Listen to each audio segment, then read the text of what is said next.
Yeah, so I think what I'll do, I'll just talk about what got me onto this project, sort of what prompted me, and then I'll get into reading some of the selections from my journal entry, and then open it up for if anybody has any questions. And that I prefer, if you have any questions, I prefer to make this very, very informal. So again, I've been doing this Tom Thomson's Last Spring for, this is my third year. I'm actually going into my fourth year now. I started, my very first tweet was in November 28th, 2011. And I've always been a Tom Thomson fan. Actually, I have some personal connections. And that's the reason why I've been able to write in his voice. And one of the things I've said, that actually, where he is supposedly buried in Leith, I have relatives buried there as well. So that gives you an idea of some of the connections. I grew up not too far away from where he grew up, so I have a lot of local and personal connections. So I grew up with him in my life. He's always been part of me. And it was about 3 years ago when I decided, I got the idea of, why don't I start tweeting as if he was back in 1916, 1917. And I guess where I got the idea from, I presume all of you are like Twitter fans, but there was an account that really caught me. It was the tweets from World War II. It was tweeting as if it was in real time. I think it was like Russia invading Finland. And I remember following these tweets and saying, wow, this is really incredible, because I don't have the complete picture here. I see these tweets about what's happening, and this is really fascinating, as if it's happening. So I decided to do the same thing, and I really didn't know where the project was going to go, but it just started to snowball on its own. And when I started, again, I started November 28th, 1916, and that was I remember my very first tweet was something like, "It's a gray and dreary day in the city." It was he had just returned from up north. He was down in Toronto. I guess he had been there for about 2 weeks. And he was going painting in the studio, or painting in the shack behind the studio. That's on 25 Seventh Street in Toronto. And probably most of you are familiar. That was the winter of 1916 and 17. That's when he painted two of the, I would say, Canada's iconic masterpieces. The West Wind, which was, it's the big painting at the Art Gallery of Ontario. It's actually at the National Gallery right now in Canada. And then the Jack Pine. Both of those canvases came from sketches that were painted in the spring of 1916. The West Wind, there's actually a couple of places where it might have been painted. One is one possible spot is Little Conchon Lake, just kind of that way, and then on Acre, and the Jack Pine was probably painted by Acre as well. So very iconic paintings, and I would say that they are very defining of Canada as a country and as a spirit. As I dug into that time period, I realized this was a really how can I say, pivotal part in Canadian history. Canada was going into the fourth year of the Great War, World War I. Of course, they didn't know it was World War I at the time, but it was the Great War.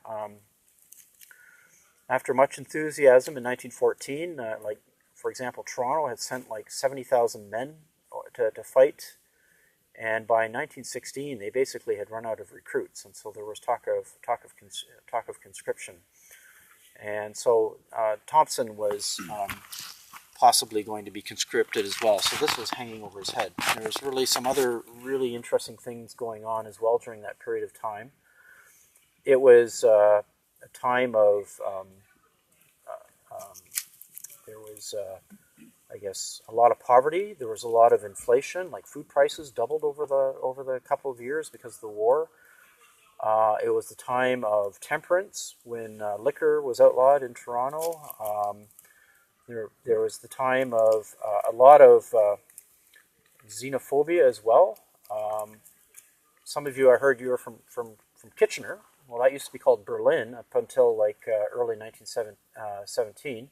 And that's when that time period when they changed the name of Berlin to Kitchener. So there was a lot of scaremongering that there was all these German spies and saboteurs, etc. So it was a really interesting time. They were worried about Zeppelins coming from Buffalo, for example. So I'm doing all this research and I'm finding out this really interesting time period of which we don't realize. And this is when he was painting his masterpieces. We just think that he went into nature and he came at one at nature, and he came back and painted these wonderful masterpieces. But the thing is, back at that time, it was during wartime, and the specter of war, the machine of war, was everywhere. Like you think he was escaping in nature, but in fact he wasn't. The park was actually quite heavily traveled at that time.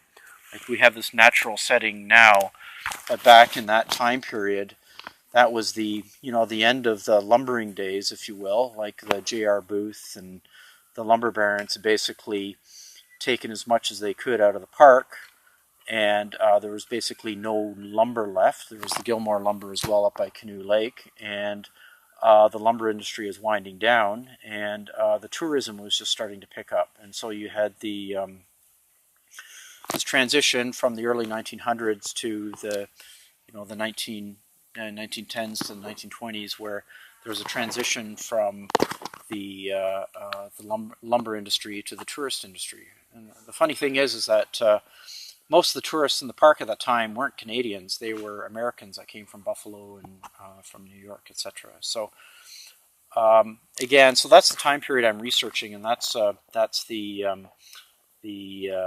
world that I'm trying to recreate. Canoe Lake was fascinating. At that time, in 1917, there was Mowat Lodge on Canoe Lake, which was about a mile and a half by abandoned spur from Canoe Lake Station, which was on the north end of Canoe Lake. There was also Joe Lake Station.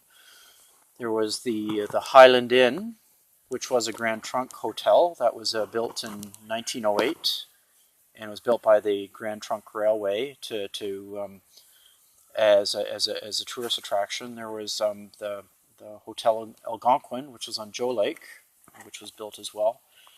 And really interesting is that lots of tourists. You might find it interesting that Sir Arthur Conan Doyle, the author of Sherlock Holmes, came through in 1914 to visit the park, as well as other parts of Canada.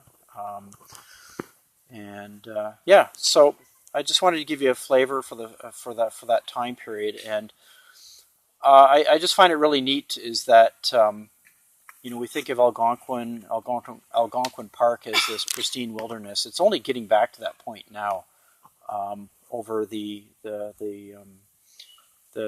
time from the late 1800s to the early 1900s, it was really it was a pretty ugly looking place, actually. And if you ever look at a lot of Thomson sketches that I've been tweeting, you'll see a lot of drowned trees. What happened in order to do the lumber runs, they would actually dam the lakes. There was a Joe Lake Dam, T Lake Dam, where they would actually raise the water so that they could actually do the log runs. And when they raised the water, of course, all the trees around the shoreline would be flooded and would die. So it was a pretty ugly place, actually.